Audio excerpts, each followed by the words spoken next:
如果说鳄鱼是水中霸主，那么金雕就是空中霸王。虽然金雕并不是自然界最强大的猛兽，但它的实力也是不容小觑的。金雕的身体长度在76到102厘米左右，但金雕将一展开却能够达到惊人的2到3米的长度。正是因为金雕这巨大的翅膀，令金雕能够大鹏展翅，在空中进行高速的飞翔。最重要的是，金雕可以提起比自己还重的猎物。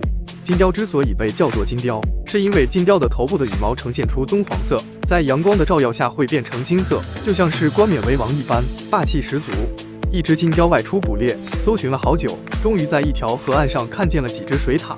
此时有一只水獭刚抓到一只小鱼，正要开始享用，却不知道来自天空的猎食者悄然而至。金雕从高空俯冲而下，向水獭冲去。第一次、第二次捕猎失败，但金雕没有放弃，而是调转方向，再一次的冲向水獭。早有防备的水獭躲过金雕的攻击，迅速回到了水中。